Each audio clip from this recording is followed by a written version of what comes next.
الحمد للہ وحدہ والصلاة والسلام علی من لا نبی بعد اما بعد فاعوذ باللہ من الشیطان الرجیم بسم اللہ الرحمن الرحیم یا ایہا الذین آمنوا استعینوا بالصبر والصلاة ان اللہ مع الصابرین صدق اللہ العظیم۔ حضرات محترم، آج کے اس پرفتن دور میں، اس مادے کے دور میں، انسان دنیا کا غلام بن چکا ہے۔ خواہشات نفسانی اس کے سر چڑھ کر بول رہی ہے، جبکہ اللہ رب العزت نے اسلام کی شکل میں جو دین و مذہب ہم کو عطا فرمایا تھا، وہ ہمیں اس مادی دنیا سے نکال کر آخرت کی تیاری اور اس کی فلاح اور اس کی کامیابی کے لیے عطا فرمائی گئی تھی۔ لیکن مرور زمانہ وقت کے گزرنے کے ساتھ ساتھ آج یہ دیکھنے میں آ رہا ہے کہ اللہ رب العزت نے جو ہدایات اسلام کی شکل میں ہم کو عطا فرمائی تھی، اب وہ قانونی پابندیاں ہم کو لگنے لگی۔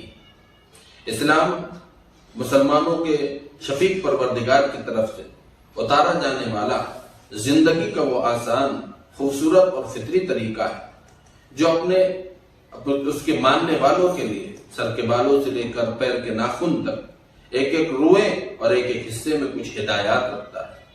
ان ہدایات پر عمل کرنے کا کوئی فائدہ اللہ کو نہیں ملے گا، پورا فائدہ خود عمل کرنے والے کو ملے گا، اور ان ہدایات پر عمل نہ کرنے کا کوئی نقصان اللہ کو نہیں ہوگا، بلکہ ان ہدایات پر عمل نہ کرنے کا پورا نقصان خود انسان کو ہوگا۔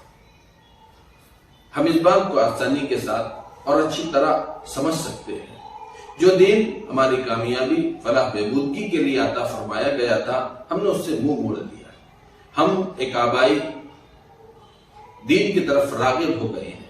ہم اپنے باپ داداؤں کے راستوں کو اہمیت دینے لگے ہیں اور اللہ اس کے رسول کی تعلیمات کو فراموش کرنے لگے ہیں۔ دیکھیں، میں آپ کو ایک واقعے کے ذریعے سے اس بات کو سمجھانے کی کوشش کرنا چاہتا ہوں کہ آج جس دین کے ساتھ ہم چل رہے ہیں اور جس دین پر عمل کر رہے ہیں، ہم نے کیا کھویا اور کیا کمایا۔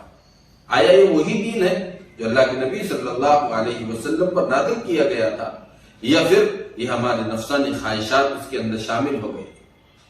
ایک زمانے کے اندر ایک واقعہ بڑا عبرت آمیز اور نصیحت آمیز کتابوں کے اندر ذکر کیا گیا ہے کہ ایک بستی تھی، ایک علاقہ تھا۔ وہاں پر جب مہمان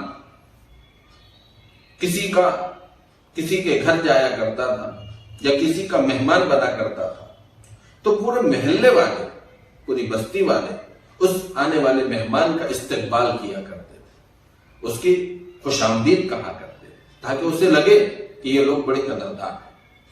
چلیے، مہمان تو اس استقبال کو دیکھ کر بڑا خوش ہو جایا کرتا تھا کہ بڑے اچھے لوگ ہیں اور بڑے سمجھدار لوگ ہیں، یہ اپنے مہمان کو کس طریقے سے اکرام و عزت کرتے ہیں۔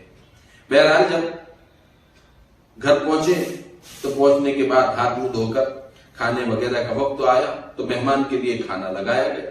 ایک دسترخوان سجا ہوا ہے، کھانے سے قسم کی نعمتیں اس دسترخوان کے اوپر رکھی ہوئی ہیں، لیکن اس دسترخوان کے اوپر ایک موٹا سا ڈنڈا بھی رکھا ہوا ہے۔ مہمان ایک طرف کھانے کو دیکھ رہا ہے، دوسری طرف ڈنڈے کو دیکھ رہا ہے اور سوچ رہا ہے کہ کیا کروں، کسے کھانا ہے، میں کھانے کو کھاؤں گا، ڈنڈا مجھے کھائے گا۔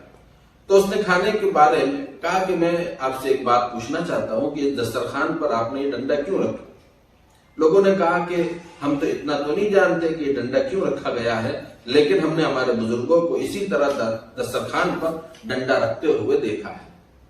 اس نے کہا کہ میں کھانا نہیں کھاؤں گا جب تک کہ آپ اس مسئلے کو حل نہیں کریں۔ انہوں نے ایک بڑی عمر کے آدمی کو، جو محلے کا بڑا تجربے کار، پڑھا لکھا سمجھا جاتا تھا، اسے لا کر بٹھایا۔ اس نے بھی یہی سوال کیا، اس سے بھی پوچھا گیا۔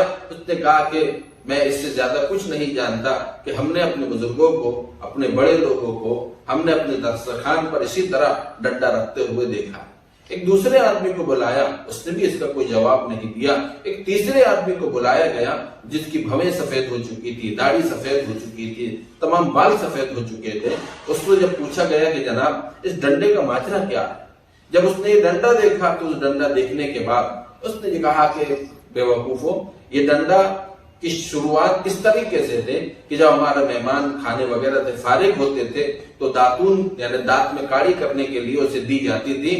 شروعات دانت کی کاڑی سے ہوئی اور بعد میں وہ دانت کی کاڑی اس ڈنڈے کی شکل اختیار کر گئی۔ بس ایسا ہی کچھ آج ہم اپنے دین کے ساتھ میں کر رہے ہیں۔ جو دین اللہ تعالیٰ نے محمد رسول اللہ صلی اللہ علیہ وسلم پر نازل فرمایا، ہم تھوڑی دیر کے لیے ٹھنڈے دماغ سے اپنے گریبان میں جھانکنے کی کوشش کریں۔ آیا جن باتوں کو ہم جانتے ہیں کہ یہ صحیح ہے، آیا ہم اس پر عمل کرتے ہیں؟